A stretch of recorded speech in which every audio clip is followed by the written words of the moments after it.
All right. Well, thank you for the introduction.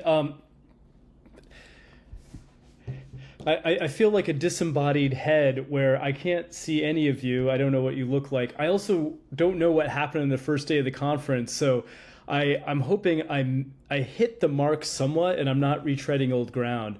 So I'm VP of research of a startup called Dataminr based out of New York City. Been there about four and a half years, and it does real-time event detection. So we try to detect signals that come in online and say, is this something that a client will care about, whether it is some viral outbreak or some shipping lane disaster, et cetera, so people can make decisions. And we do that in real time. And obviously, at the scale that we do it across different languages and modalities, AI is a big part of that. But before I joined that company, I was in a lot of other places. I led research at Grammarly, which you may or may have gotten the YouTube ads. They're pretty relentless. And for many years, it started their AI group there. And the product is largely powered by AI, or mostly powered by AI, to be honest, and even large language models now, which is the bulk of the talk.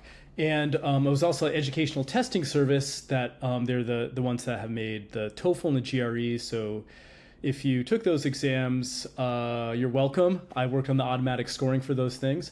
And I also did a postdoc at the University of Pittsburgh on spoken dialogue tutoring systems. This was probably about almost 20 years ago now. And a lot has changed. And I can almost connect the dots between what I'm seeing now with people trying to use LLMs for doing tutoring assistance or chats of all sorts, and seeing how far it's grown since then. But some things kind of stay the same. So anyway, that's a little bit about my background.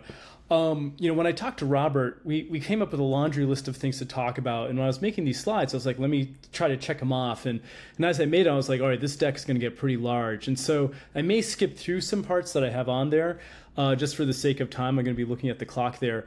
But I will stress that the bulk of this talk is pretty much a background of like, this is the nuts and bolts of AI. We're not going to get technical, but we'll say like these are the wise swaths that will let you understand a lot of what people talk about. And also spend a bunch of time on large language models, like what makes them so special. We all hear that they're great. They work in all these different, factors and ways. They're easy to try out, but what's under the hood a bit. And then I'll connect that to a couple case studies. I'll at least do the grammatical error correction. And I'll share my thoughts from an AI perspective on, how this can impact language learning. I think some things may be obvious, but, and who knows, maybe I have some different perspectives that will be consequential. I will note that while I'm not working in the language learning space, it's been a while. I did reach out to a lot of my former colleagues or people in other universities that either teach ESL, that do linguistics, or ESL instruction, and just to see how they were perceiving the impact of ChatGPT and all the other LLMs on their students and on their work. And I also want to point out that one particular person, former colleague of mine that was really helpful, was Ekaterina Kuchmar, and she's a professor at MBZ in Abu Dhabi. They have a really big AI group that they're growing there, and she works in the educational space, and she pointed me to a bunch of papers I might have missed. So there's a bunch of citations that are courtesy of her. So thank you, Ekaterina. So, all right, disclaimers are done. I usually like to do a lot of audience participation and get a feel for what's going on. Obviously, it's a lot harder now. But if people have questions, I would say just save them to the end, and then we'll do them. All right, let's start without further ado. Oh, I realize I have to get out of Riverside and go to this thing. Okay. So one of those citations that Ekaterina gave me, and I already known about, was there's a paper from 2022 where dozens and dozens of AI researchers got together and wrote a paper about LLMs and the perceived impacts, their pros and cons, their background, and said like, all right, this is where we predict things could go. And these are the things that AI researchers should look at, and different practitioners should look at as well. And this is pre-ChatGPT by about a year.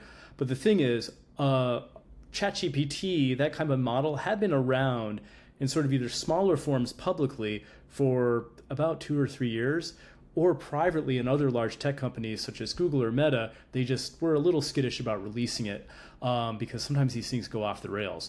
So it was easy for people to talk about because people knew it existed, or different forms of this existed. before ChatGPT was actually released. And I think that's usually the pivotal point. But one quote out of this paper, they had a whole section on how does this impact education research. And I imagine people have already started reading this. But the gist of it is, they called out that whether you're doing large language models or just AI in general, there's a lot of challenges that come with applying any technology to the education sphere.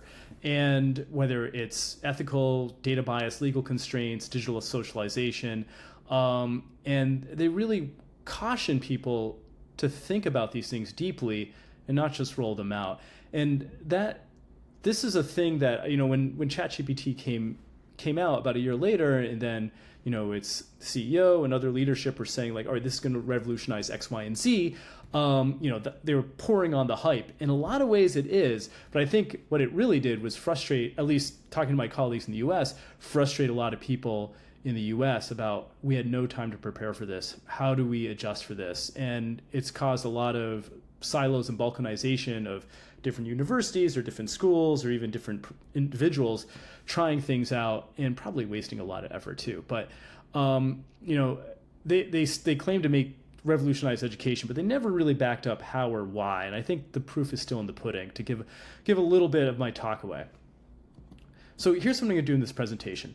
I can give you a brief introduction to AI and large language models. So you're aware of this is how this all situates. It's not this nebulous kind of fields that are out there. They'll talk a little bit about LLMs and educational applications. I'll spend a lot of my time in grammatical error correction because that's at least what I'm most familiar with. And then I'll have kind of two wrap-up sections. One on all right, what can we expect LLMs to do in the future, and which is a very hard thing to do, and some final thoughts trying to tie everything together. All right, let's do this.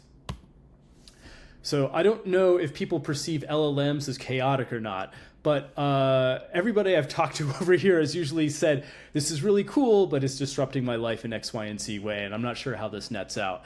And some of the things that people told me, and I'm paraphrasing here, is I don't know if my students are writing with ChatGPT or not. Or they're like, I definitely can tell because ChatGPT has such a sort of formulaic style to it that why are they doing this? How am I supposed to grade this? How can I give credit for this? Some people were actually toying with the idea of just returning to more in-class assessments instead of having take-home assignments, at the high school or university level. And then other people will flip this on the head and say, well, what's the opportunity here? How can I use these tools to improve my productivity or classroom instruction? And, I had a whole other list of questions that people were posing into the atmosphere, but just want to put three because it fit on the slide. Now, I'm in a subfield of AI called natural language processing, which is basically what I tell my parents, getting computers to understand language. And then they walk away and they've heard enough. So when ChatGPT came out, people already knew, again, that these things were out there, but it was rolled out so well and with so many guardrails in place that it really took a lot of people off guard. And in fact, it even took OpenAI, the organization that builds ChatGPT and GPT-4 and so forth, they were also surprised at the response to it. And it had a really just anxiety driving effect on the NLP field. And so these are actual quotes from professors that have been in the field for 10, 20, 30 years. So one person said, this basically seemingly solves everything I worked on for decades. Number two, my graduate students are freaking out because if you're a third or fourth year student and all of a sudden, you were using one form of technology, now the whole field is pivoting to LLMs, what does that mean for your job prospects? Then one person, I was actually very surprised that they said this, said, I'm happy this disruption is happening since it will be good for the field, which has been a bit comfortable. And that's true. And sometimes disruptions can be good. And there's been no shortage of them in NLP. This one just seems to be the most acute because of how ubiquitous the technology is, not just within the community, but also outside the community. So, all right, let's go to talk about AI. And you're going to see a series of slides that are basically carving out the space. And, AI, I usually have a question here that says, guess when AI started? And let's just say it started in the 50s. But the groundwork for that was laid decades before with the first computer systems with a lot of theoretical underpinnings. But from the 50s to the 80s, a lot of people wrote computer programs that are basically rules. Like if you see this word with this word, then do this. If you see this word but not this word, then do this. And a little bit of a simplification, but that's basically what it was. And it was basically this like collection, sometimes pages and pages long of code of people writing these finely tuned rules to, be able to respond to questions in a reasonable manner. And it was pretty brittle. Like these systems would only work on the things that you would finely tune them for. And they required a lot of human effort. And then into the 80s, another technique came to the fore. And a lot of people have been thinking about this over the last few decades. It's like, why are we spending all this time trying to write all these rules out? Can't we get computers to learn like a human would? How to process text, how to understand X, Y, and Z, how to like interpret if this image is a cat or a dog. And so a lot of work began in machine learning in the 80s that was actually applied. I think the reason why it happened at this time was the computers were just simply better and there was more effort spent into creating data. Then deep learning really came to the fore around 2012 or so. And again, that was a technology or a theory that had been around for decades, but it took the advent of specific computer hardware, more efficient algorithms to really make this so that it could get the competitive gains that we're seeing. And again, deep learning, when you look at LLMs are a form of deep learning. And here we are today. And, I wrote this slide a couple years ago, but, a lot of theories that were going on were like, all this stuff is going to converge and kind of converge into one. And right now, a lot of people are just pulling far, far, far to the right and feel like we're just going to use LLMs. We're just tell the LLM what to do. But in any production system, there's usually a statistical part, and then there's some rules for things, just so you know. All right, AI can be carved out into the machine learning space, but then deep learning. So deep learning is a subsection of machine learning, and machine learning is one part of AI. And even machine learning has all these different approaches. And this is, a nice little diagram which shows all the different algorithms for basically getting a computer to learn. And you could think of that as what are all the instructional techniques you have in your disposal, or learning techniques. Maybe you will just flat out memorize something. Maybe you'll do like flashcards or different types of quizzes or do some sort of workshop or, peer learning. So kind of like there's different ways of teaching a human, there's also a whole cavalcade of ways of teaching a machine. This is just meant to illustrate that. And deep learning, which is down here, are a collection of those methods. And those methods are based on, pretty much the neurons of what a brain would look like. So, again, this is decades ago. You would lay out the layers of your neurons. You figure out how interconnected they want to be and how deep and how wide you want them to be. That's creating your network. And you would feed some sort of input into the network, picture of a cat, picture of a dog. And with enough examples and enough feedback, the network would start putting different weights across these edges. And just like neurons would. So, at the end of your training, you'd hopefully be able to differentiate between a cat or a dog. And another way of breaking it out, just to confuse things further, is you have machine learning, you have deep learning, and that's a class of learning methods. But there's also different types of AI, different modalities. So natural language processing, that deals with text. Computer vision deals with images, with video. And then there's other quadrants that I could put over here, like speech, audio, etc., robotics, decision making, and they all fit into this in some sort of like incomplete Venn diagram. My background's in NLP, and a lot of techniques from NLP and also computer vision are now pretty much shared because everybody's using deep learning. 5 years ago, that wouldn't have been the case, actually. And what makes AI so powerful, and there's a lot of AI use cases that aren't LLMs that have been pervasive for many years now, is that it really takes advantage of patterns. And those are the areas where AI is going to be successful. So it can be in like news ranking, social media ranking or recommendation, customer support calls, predicting optimal routes for transportation. Search is powered by especially Google search actually uses some early versions of ChatGPT algorithm under the hood. And so what makes the use cases really successful for AI is that there's a regular pattern that the AI can learn. And just a couple of use cases. Obviously, we know ChatGPT, but there's other things. Google Translate, Bing Translate, those have been AI for many, many years ago, probably well over a decade now. If you're using Siri or other chatbots or digital assistants, also AI, also mixed in with rules. Then, satellite image detection. People do a lot of work on this to detect deforestation or look at war zones and the impact of that type of activity. And that's often driven by AI approaches. So where does AI do well? Well, it does well. I think the biggest one is, and I'm not sure if you can see my mouse, it's when you're processing large quantities of data at scale. So humans do well at things which are very, very complex, assuming they have the background in it, but you can't really scale humans enough. And that's the tricky thing when you have a task which requires ingesting millions of signals a day or even billions of signals a day.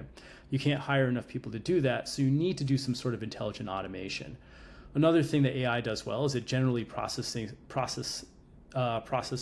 tasks quickly. It can be good at classifying things. Usually when you give it, like, these are the types of classes that I want you to detect, cat, dog, or maybe it's a range of all the animals. It's really good at ranking and recommendation as well. On the flip side, there are drawbacks, and there's a lot more here. But one thing is, AI systems develop for one task. If you spend all your time developing it to, like, I just want to detect difference between a cat and a dog, it's not necessarily going to do well detecting a horse and a zebra. And so that's always been a complication, though the LLMs are actually flipping that on its head the last couple of years. It's not great at common sense reasoning. And complex tasks where the goalposts change, whether it's the metrics or the rubric, the AI systems tend to do poorly on because they optimize very well for one thing or maybe a set of things with enough hand-holding, and they just go and do it. They're sort of like smart automaton. But the LLMs have really started changing this, where I almost want to not make this slide pink, but maybe make it a bit grayish, because in some ways it's actually improving. All right, so that's the background of AI, and you have all these different subfields therein. So how do you build an AI model? So very high level. You have your AI model here, and there's three things that people usually talk about when building an AI model. They'll talk about what data the model was trained on. And this means that you can kind of think of training as akin to training a human.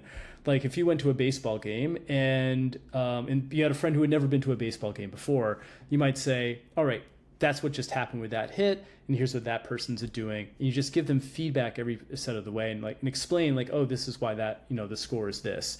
And after several baseball games, or maybe even just a few innings, hopefully they'd get the gist of it.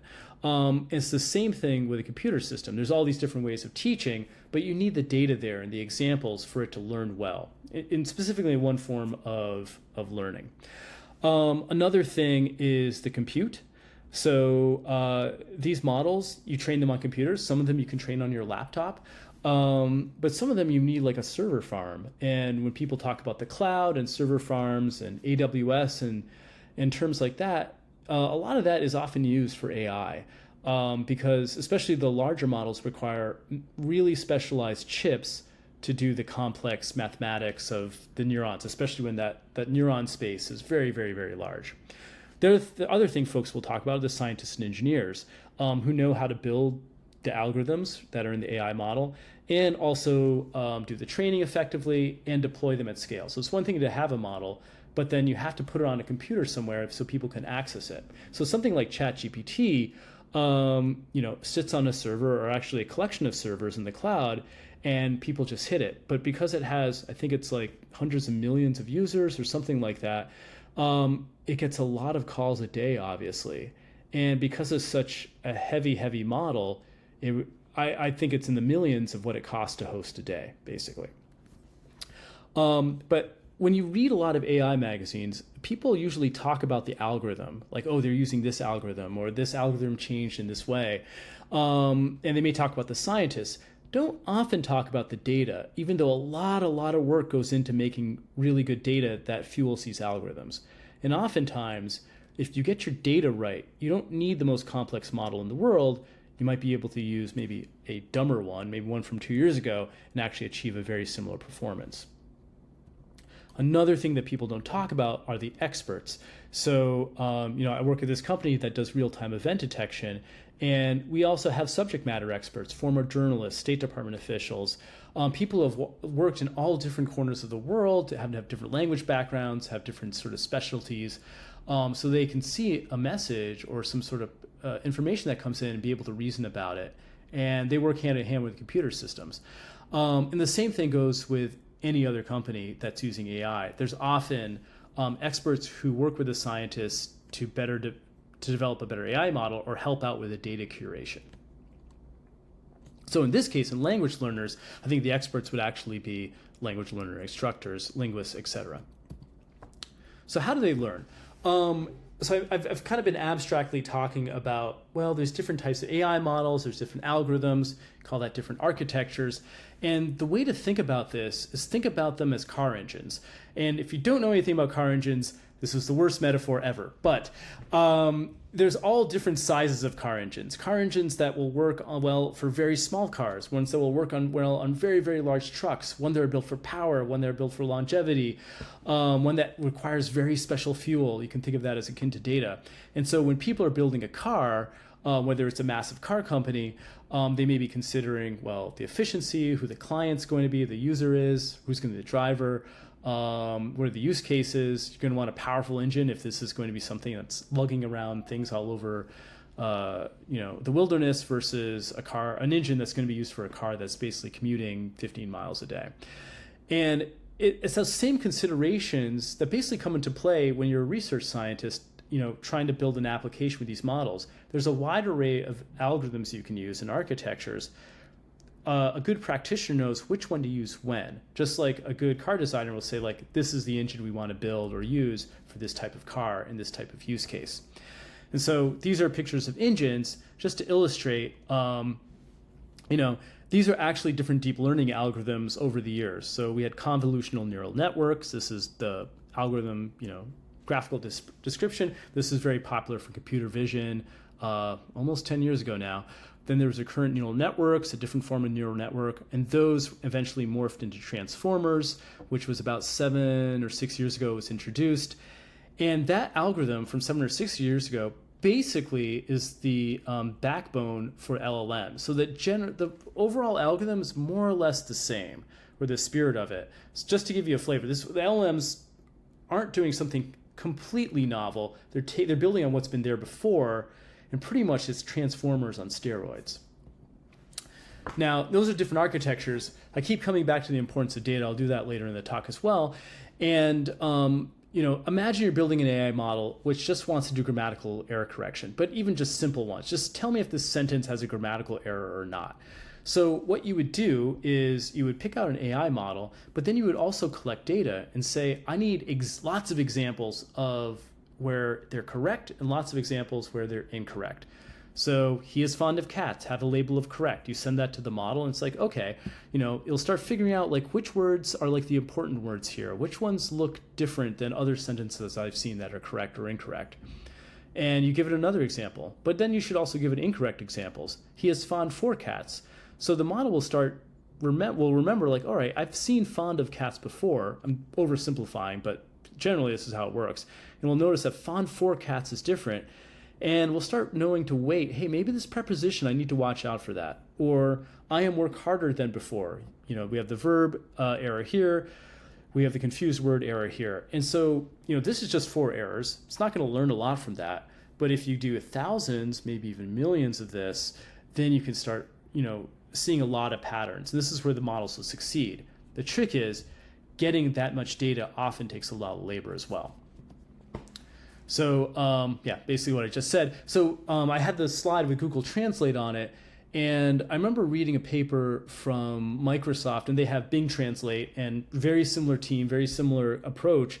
And back in 2017, 2018, their system, machine translation system, they had a paper which showed that they were actually on par with a human expert translator when translating from, Mandarin to English for news text. It was very specific translation, very specific data. But to pull that off, they had 200 million examples of Mandarin news going to English translated news. It's a phenomenal amount of data that took well over a decade to accumulate. And of course, it required a lot of human labor in the loop. So that just goes to show how important that is. And so LLMs come along, and I had to move away from my car engine motif to this massive shipping boat engine motif, and just to put these engines in scale. Like you can see a little person there, but it really looks like this. This is the size of an LLM model, just in terms of like the amount of data they're trained on, the number of parameters under the hood, the amount of money it costs to train it, which is in the millions. And the other models just are dwarfed in size by it. And I just really wanted to accentuate like what a sea change this is. But pretty much it's the same underlying architecture that we have in transformers that's underlying this. It's just there's a lot more compute available. People are throwing a lot more data at the problem and a lot more money. So they're taking this and just expanding it out and letting these models train over months and over a lot of GPUs. So the one big difference between LLMs and what we've seen before is that there's generally been one model for one task. That you'd have a model that will differentiate between a cat and dog, or detect whether the error is correct or not, and just do that one thing. And it's only in the last few years you could have an AI model where you could ask it to do many things, which is a sea change for like the last 80 years of AI research, where you just build it and hope it does well for one thing, and that was the problem at hand. And the quote, part of the reason why this has freaked out so many people in my field is, back when, a year ago, is that, wow, it can do so many things and you don't need to code to do it. You can just type in a prompt and it will generally do a good job. It won't be as perfect as maybe some of these other models trained on, a very specific task, but it comes close. And you have this very nice generalist. So this really shifted the discussion and how people think about AI models. And some of the questions that kind of launched or pivoted towards this LLM way of doing things, and is also fresh in people's minds who do this research, are the following. Number one is there's a lot of data out there on the web, just books and forums and Wikipedia pages, etc. And the old paradigm, people would get a bunch of data and then have humans label it. And that would take a lot of time. We're just like, well, people also learn from just reading a lot and understanding patterns, and that, over time you can figure out what the word means just by seeing enough other examples without it having explicitly called out for you. Can we get computers to do the same thing? A very unsupervised approach to learning. And number two is, well, one of the big linchpins of prior AI research is if you train something for one task, it's hard to get another sister task to do well on. And so people started experimenting. Well, can't we just learn from that similar task and map that knowledge to the other task? That's what people do. Number three is, how do we make models understand their tasks simply by describing it in natural language? So all these other models that came before the LLMs, you'd have to be a computer scientist or know a bunch of Python, be able to download it and set it up in your environment. It isn't exactly accessible. So NLP and all these AI models are never at people's fingertips. However, now with OpenAI had this great interface, other folks are doing the same things. It's not just the UI, but it's also the fact you can type and say, like, summarize this in this tone, or take this unordered bunch of data and make it into a CSV file. And it can do this fairly well most of the time. And that really makes it accessible in the way that we call that prompting, basically. The one flip side is that these models are so massive that, researchers who work in these models are actively trying to investigate, what did these models know and how deep does that knowledge? And where does it mess up? Where does it go? Whereas in prior research, you could tell where it was going to go wrong, but just based on the design of the model. So that's, again, very, very different. All right, so talking about LLMs, I am watching the time here. And what is an LLM? Well, basically, it's taking these existing approaches, but again, just blowing it up on steroids. And at its heart, it is trained in a way where the next word of a sentence is dropped out, and it has to predict what the word is in its training. And because the word, you already know what the word is because it's just reading the text off, so it hides it from itself. Then it says, oh, did I predict impossible or not? If no, then my network gets penalized. If yes, my network gets rewarded. And it does that over trillions and trillions of these kind of sentence completion tasks. So just to further illustrate how these models have changed, the transformer models I was talking about in the BERT models, which is, again, building on the transformer models, were roughly about 7 years ago. That's this engine over here. And the model size has pretty much had a 15,000x increase in the last 5 years. And that's really brought on by like better hardware, more efficient approaches, but also throwing money at the problem. Now, we talk a lot about large language models. I want to call out, like, large language models are a class or a subpart of a class of models called foundation models, which basically say, like, all right, train on a large unlabeled swath of data, whether it's the web, whether it's a billion images of something, and have the model start to figure out what those things mean without you telling it what to do. And so large language models are just trained on trillions of tokens of text, and they generally can, and what makes them powerful is they can generally predict what the next word is going to be just because they've seen so many examples in their training data. So as a result of that, they have this representation of what knowledge is like. But because they're also like scraping so much data off the web and learning from that, they can also start storing knowledge, like the dates and birth dates of people, and the list goes on. And so there's classes of foundational models devoted to not only text, but images, audio, video, etc., which can do all these multitasks very well. So some advantages of LLMs, well, there's speed. The whole community has jumped on the LLM bandwagon, which has meant I was initially concerned that it would just be locked into these very large companies, which can spend millions of dollars developing their own models. But the open source community has reacted very quickly, and there's a lot of things that people can use just off the shelf, so to speak. The scale is great. Like, one thing that's blown me away is the accessibility of many of these models. And I think having the interface where you can just do a prompt is part of that. Another thing is, like, there's new applications. I come from a business point of view where there's a lot of things that people knew NLP could do, but it would take a long time to get it right. These things can seemingly solve overnight. Of course, there's no free lunch. There's disadvantages. If you haven't heard some of these terms, hallucinations. I mean, these models are pretty much predicting the next word or the next sentence, and they just do it in this very principled way because they've seen so much data, they can hold so much in their memory for context, but it doesn't mean they're going to get it right. And I've actually asked it to write summaries or bios of colleagues just to test it out. And if you read it really quickly, it looks right. But then you look at the details, where like, that person never was at university or never taught there or never got that award. But I also would have expected them. It wouldn't be unreal if they got that award or were at their university. So it gets the general gestalt right a lot of the time, but the details and the facts are very, very tricky for it to get right. And it's actually not trained in a way to do that. That is an active area of research. As a result, control is a thing. And for like high precision type applications, such as education, or some of the areas that I've worked in, grammatical error correction or real-time event detection, there's a really high penalty for getting things wrong. And these models do the hallucinations. They take a little bit more hand-holding to get them to give the right answer compared to some of the older models. Because it takes so long to train them, their knowledge goes out of date pretty quickly. And that's an issue. So if a model was trained in 23, it's obviously not going to know what happened in the last year. List goes on. There's bias. So depending on the training data that you have, and this is a thing that comes up a lot, models will inherit that bias from their training data. And this can lead to maybe some unfair or even discriminatory outcomes.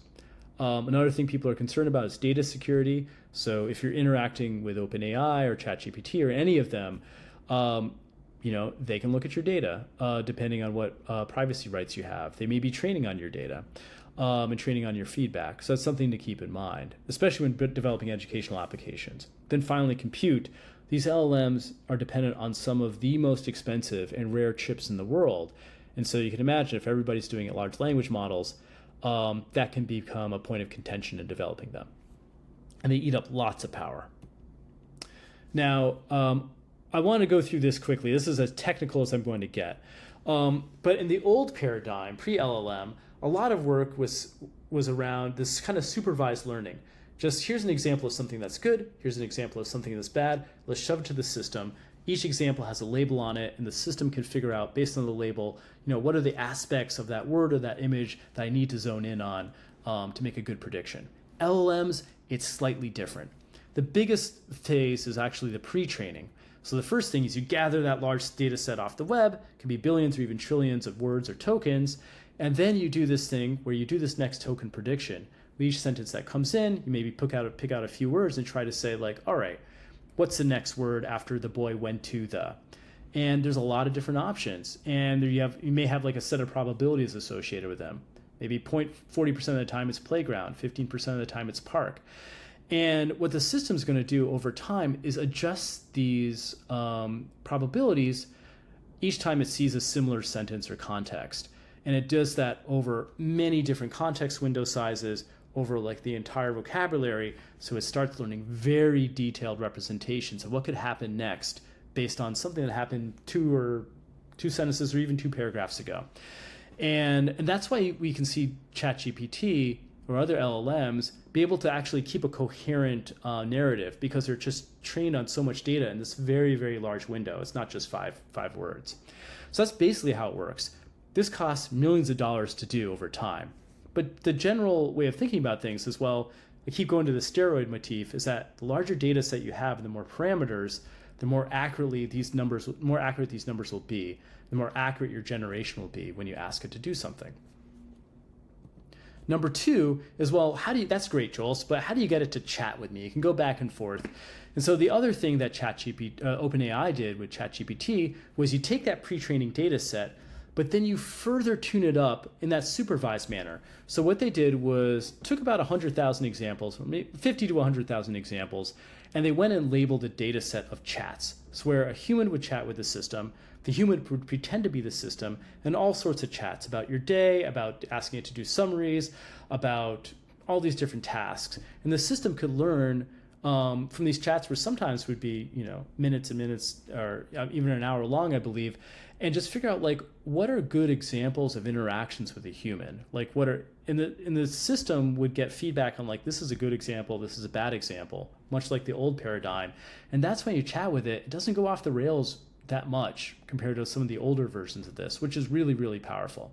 But you do require that human effort into that, make that labeled data set. So that's how you get ChatGPT. Then finally, you can make your model better for a particular task. I usually tell people that LLMs are great generalists, but if you really want to make it a specialist, you take your pre-training data set and again, label a data set. It could be dozens of examples all the way to thousands, maybe even hundreds of thousands of examples like you do in the old way. And you say like, this is good, this is bad. And you would just add that knowledge on top of it. And so, we'll see some examples of grammatical error correction where that actually pays off. All right, so those are the 3 phases of LLM training. And the first one is very, very time intensive, requires a lot of money and a lot of computers. The other 2 are much less so, but they're time intensive from a human effort point of view. All right, so I'm watching the time here, so I may skip through, I'll just focus on the grammatical error correction, and I'll go to maybe like the final thoughts here. And so there's a lot of, I pulled some stats from a recent survey that was done in the US, where just showing like how ubiquitous ChatGPT is for teachers usage, people usage. A lot of people are using it. I'm probably preaching to the choir with this crowd, so I'm going to gloss over this slide. There's a great paper, or great survey paper, in that it's probably one of the few that's come out, from Wang et al. 2024. You can email me for the title. But one thing that I found in this paper was they had this really nice taxonomy of how LLMs are used for educational applications. And they divvied it up into commercial tools, academic research, kind of did the ontology from there. And obviously, a great talk or seminar would go through all of them and show you the state of the art for each one. Just for the time, I'm going to do error correction and probably skip the chatbot one, but I'll talk about it at the end. So in grammatical error correction, kind of near and dear to my heart given my work at Grammarly, but things have marched on and people are using large language models over the last year to do it, to mixed effects.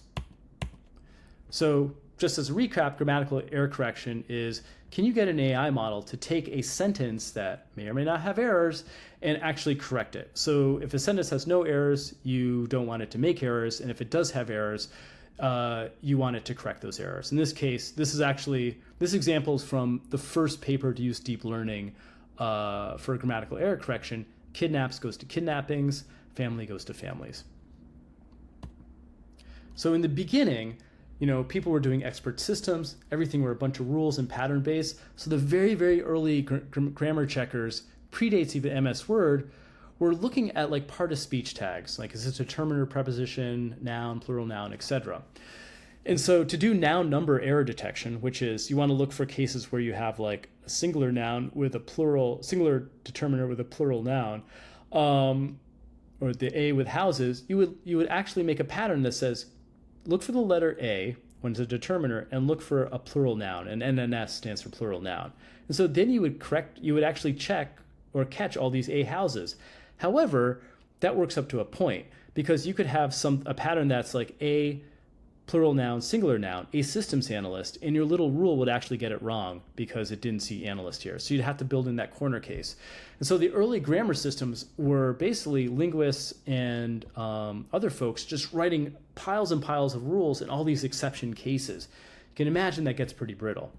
And even Microsoft Word, what it did was, take that up a notch and use a parser, which says like, this is the structure of the sentence. These are all the syntactic properties, the semantic properties, and it would come up with this really complex graph. And so Microsoft Word, if you're ever using it, it's essentially doing this under the hood, though I think they're using a bit more deep learning now. But this is what it was for 20 years. Then, with machine learning and deep learning, people started doing grammatical error correction with that, and that tracks well what the field was doing, the AI field was doing in general. Was really the old way of doing things. It takes a lot of time to write and test all those rules of regular expressions.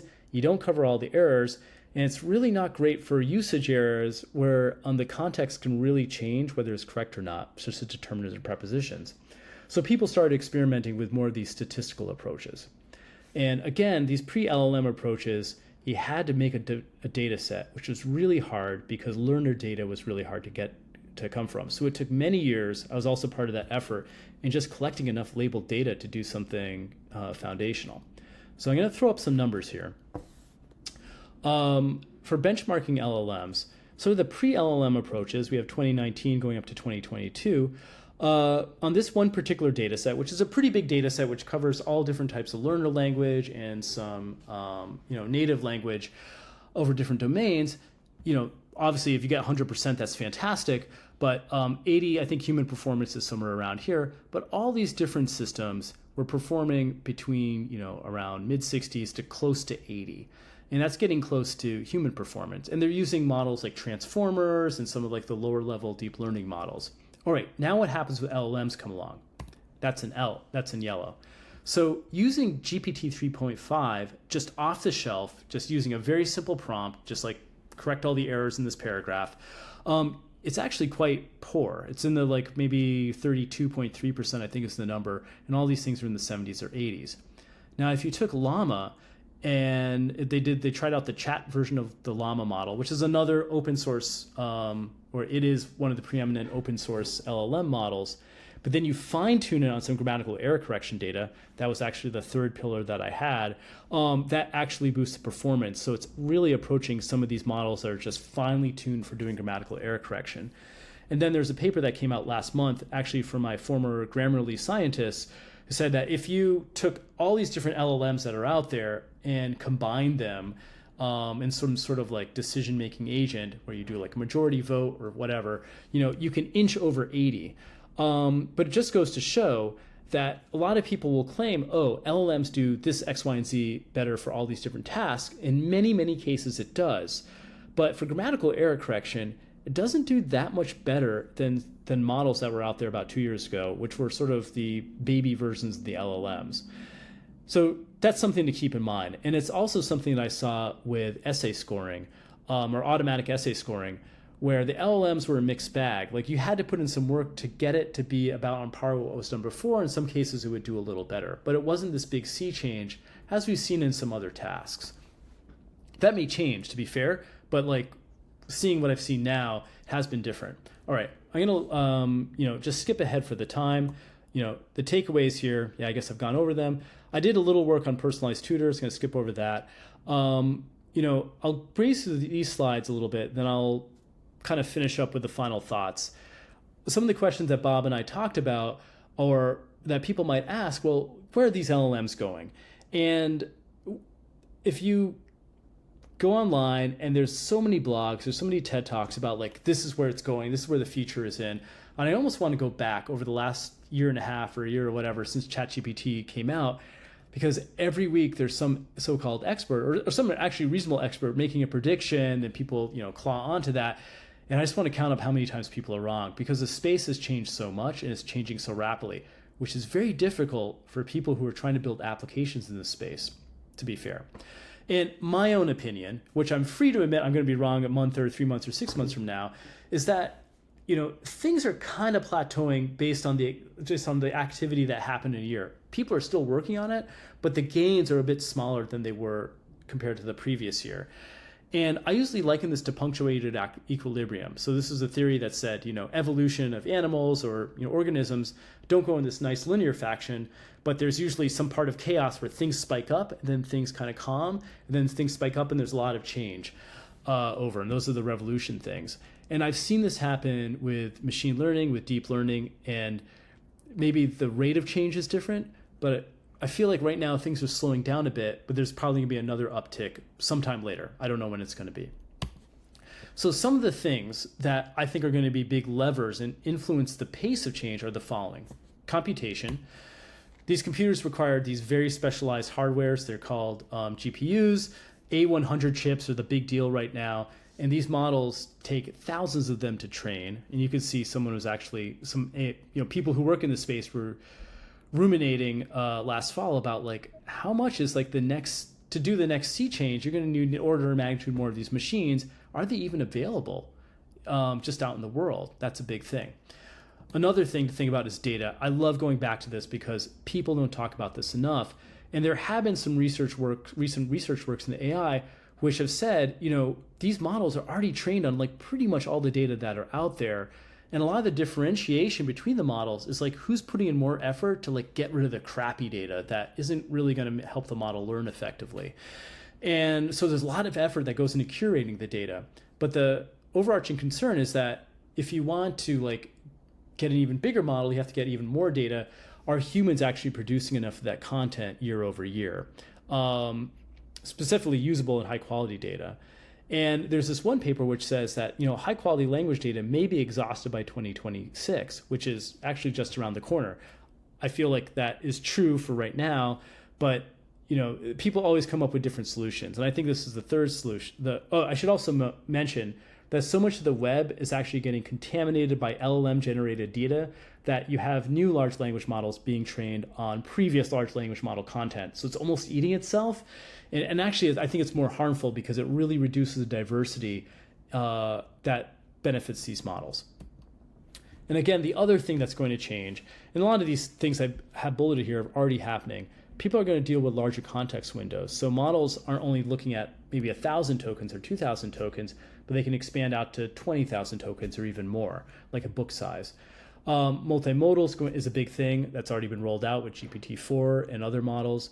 A lot of work, which I think is exciting from bringing down the cost point of view and making it more accessible for people who aren't these companies, is making more efficient algorithms, where people are developing algorithms that are a fraction of the size and a fraction of the cost, but very similar performance to GPT-3 or GPT-4. And accessibility goes without saying. So sorry to kind of speed through things here, but I want to list some final thoughts, and I keep looking at the right-hand side for the clock here. A couple things. LLMs are both over and underhyped, and I'm saying this as someone who's worked in AI for 20 years. There's a lot of legitimate hype around what they can do and how they can change business operations, or maybe perhaps change your day-to-day life, or actually just making AI tools that have been around for a while, making them way more accessible, which provides a lot of opportunities for people. I think that's amazingly exciting. The accessibility is I think the biggest thing for me. But the performance gains are real, but not across the board.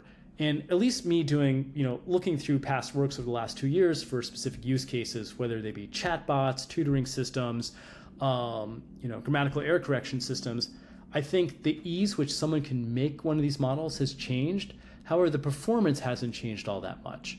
I imagine that will change. But at least right now, for the couple, big important use cases I've seen, it's about on par with what's been there before, but at least the barrier to entry has gone down. All right, number one. Number two thought is no one can predict what will happen next. I quipped earlier that people make all these predictions, and that's great for like news headlines and stuff, but it is very hard to predict right now. But one thing, someone from Microsoft Research told me when they all came out was like, if you're a graduate student or a smaller company or a smaller organization, you almost have to like bulletproof yourself from what GPT-5 or 6 or 7 will bring. And that's really, really hard. So I feel like there's this race against time that I'm not sure if anybody can win against the development of these models, assuming they keep the same pace that's happening now. Number 3, I think the best way of viewing these LLMs is just tool, just like anything. We had we had translation systems, which really changed like how people learned language. We've also had calculators, like, graphing calculators or calculators that before people would never use, and then they became more accepted in the classroom. And I think actually a great research paper would be looking at like how people pivoted, or classrooms or instruction pivoted to bring on these new technologies, and does that map to LLMs? But there's pros and cons to any tool. I think one of the pros of the LLMs is their accessibility. You can build these workable prototypes very easily. When I showed you the GEC grammatical error correction scores, GPT 3.5 wasn't great. It was in the 30s, but to be in the 30s is actually not bad. It's going to catch most of the major errors. So as just a quick copy editor, it's actually fine. But it's nowhere close to being like an expert level copy editor like some of the other models are.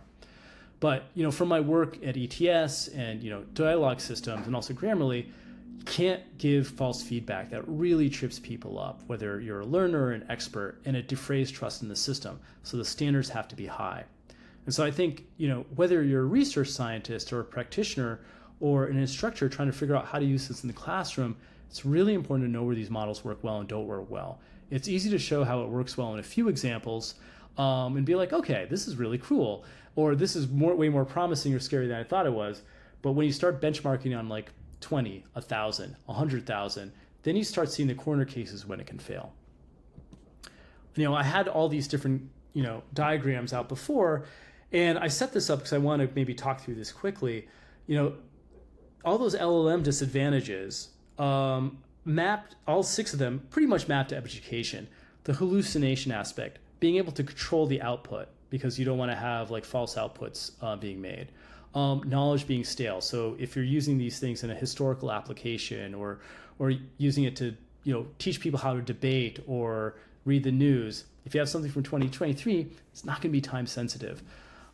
There's a lot of concern about bias in data security. Like if these models are trained on a specific set of data, maybe it's from a specific continent or a country like the US, then how does that actually impact these models when they give maybe like cultural norms pervade when they're used in Africa or other countries around the world?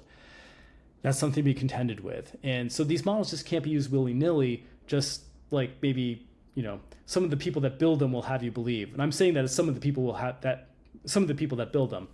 Data security. So educational applications, you want to keep your students' data private. How do we know how an API call to ChatGPT is going to actually keep your students' data or your own data private? And again, compute is a big thing where it's relatively easy for some of these very large companies to host these models at millions of dollars a day or whatever, or hundreds of thousands of dollars. But if you're a university or a high school or just a small organization, that can be very intractable, and some very big decisions have to be made. So I list these as all barriers for using these LLMs, but I think another way of phrasing it are these opportunities. Like these are some really, really interesting and hard research problems to solve. I know there might be some researchers in the room, and maybe some people are like, I just want to know if this is going to work or not. But I think that's why we're here today. No one's figured this out. So I think I go back to like last year, I was talking about LLMs to NLP PhD students and young faculty, and there was this freak out moment that was going on. But I think now the field has calmed down a bit, and you're thinking about like, all right, I pivot my research, or there's all these problems with them. That's an area of research. So I want to wrap up with these two things. Societal impact, that could have been a whole presentation by itself. But, I think the thing that concerns me is just how these models have been deployed without really considering what the societal impact or the educational impact would be. And they sort of left it to be like, all right, well, this is going to revolutionize things. Someone else will figure this out. I was at a panel about a month ago, and it was all AI experts and engineers. And one of the panel questions was, all right, how do you feel it's going to impact, society? People talked about climate change, about productivity. And I brought up education because I was thinking, I have a daughter who's 2.5 years old. And even though I spend so much of my time, doing this work, I think about, what a crutch this can be in the classroom or for her learning, where it's like, are you going to learn to do critical thinking? And I try to keep my phone away from her just so she doesn't get addicted to it. But I think it's one of those things where, where do we draw the line on like how accessible this tool be? And how do we set up the guardrails for people know not to just use this tool to do their work and actually can do the work on themselves? And I think it raises all these questions. Well, what should education look like in the future? What are we preparing like our 18-year-olds for after that? And there's some big societal questions there, obviously. But the thing that concerns me is there's very few people in AI that really think about this. Like I've actually found a bunch of papers where people are concerned about it, and it might be like a 2 or 3 page white paper, but they don't go into the details there. So I think one thing to think about is like, well, how do we bridge these different fields where you have the practitioners and the scientists and bring them together to help solve these problems? Another concern I have with societal impact is haves and have-nots. These models are expensive.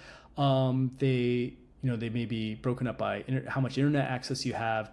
And, if these models are so powerful and someone figures out a way to use them to really accelerate or complement learning, that means one group is going to really accelerate, where if accessibility is an issue, other groups will not accelerate the same amount. And that's not great. Finally, collaboration. I think I alluded to this right now. We have multiple fields in upheaval. Like NLP has been in upheaval. People really were taken off guard. I think that's a good thing. It's good to be disruptive. But I think there's an opportunity to work together here where you have AI scientists who are looking for new problems and looking for ways to adopt these to new problems. And I'm making a pretty big assumption here. I wasn't at the conference the last day, but the assumption is that there's lots of problems on like how do we use these tools effectively, and we're not the ones who made them. And so I think there's a lot of rich research problems, whether it's papers or what have you, that should be happening over the next couple of years to help answer them or start providing guardrails. And so, going back to the original question, LLMs, are they actually revolutionizing language learning? My question is, it has the potential to do that. I think like the jury is still out. I'm sure there's examples that are out there. I think Duolingo is a good one where they're using that, but in a very constrained way, but isn't in this very grandiose way. Not just yet, but I think it's going to come, but it's only going to come from these people collaborating. So anyway, I know I've gone a bit over time. Thank you for bearing with me. And I'm happy to answer any questions. And I hope that was clear. Thank you.